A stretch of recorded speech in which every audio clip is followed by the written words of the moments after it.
Most goals don't fail because they are unrealistic. They fail because the brain quietly avoids discomfort. The moment effort becomes inconvenient, progress slows. Not dramatically, subtly. A day missed, a task delayed, a reason justified. Over time, the goal doesn't collapse.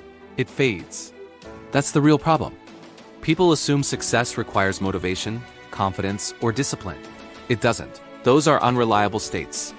They fluctuate. What actually determines whether a goal is achieved is whether action continues when the brain wants to stop. The brain is not designed to pursue long-term goals. It is designed to conserve energy and avoid uncertainty. Goals demand sustained effort, delayed reward, and repeated discomfort. Everything the brain naturally resists. When resistance appears, it feels personal, like laziness or lack of willpower. In reality, it's biology doing its job. This is why forcing yourself matters, not forcing results, forcing movement. The mistake most people make is waiting until they feel ready. They wait for clarity, motivation, or the right mood. But readiness is not a prerequisite for action. It is a consequence of it. The brain releases motivation only after progress has already started. Until then, it withholds energy to protect itself. To achieve any goal, you have to reverse this sequence. Action first, emotional alignment later. This begins by reducing the goal to something the brain cannot argue with. Large goals trigger avoidance because they feel overwhelming. When the brain senses a long timeline with no immediate reward, it disengages. The solution is not to lower ambition, but to narrow focus. The brain responds better to immediate, concrete actions than distant outcomes. When you define the next step clearly and make it unavoidable, resistance weakens. Not because the task is easy, but because the brain no longer needs to predict the future. It only needs to handle what's directly in front of it. This is where excuses lose their power. Excuses are not lies. They are protective narratives. The brain creates them to justify inaction while preserving self-image. I'll start tomorrow. I need more time. I'm not ready yet.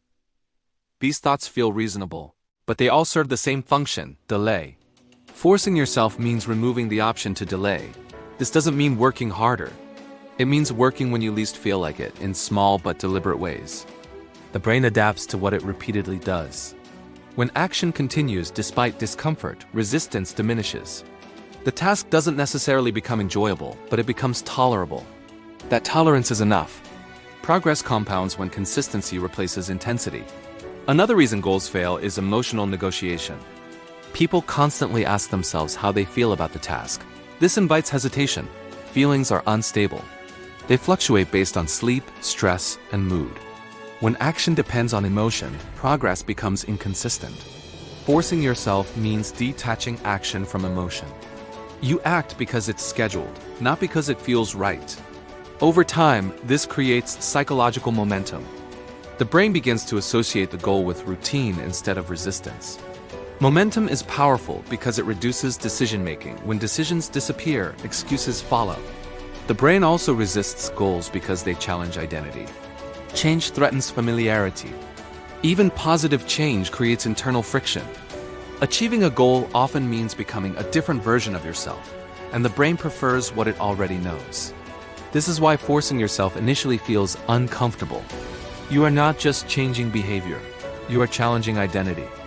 Each small action provides evidence that the new identity is possible.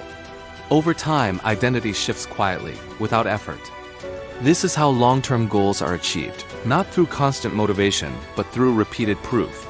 The most important moment in any goal is the moment resistance appears. That moment determines everything. If action stops, the brain learns avoidance. If action continues, the brain learns resilience. Each response trains future behavior. Forcing yourself does not mean ignoring limits. It means refusing to negotiate with resistance. You don't ask if you should act. You decide that action is non-negotiable, even if it's imperfect. Imperfect action still counts. Progress doesn't require perfection. It requires continuation. When this approach is repeated, something changes. The goal stops feeling distant. Progress feels real. Confidence grows, not because success is guaranteed, but because effort is consistent. Eventually, the brain stops fighting. What once felt forced becomes automatic. What once felt heavy becomes manageable. Goals are not achieved by believing harder. They are achieved by acting when belief is absent. No excuses, just movement.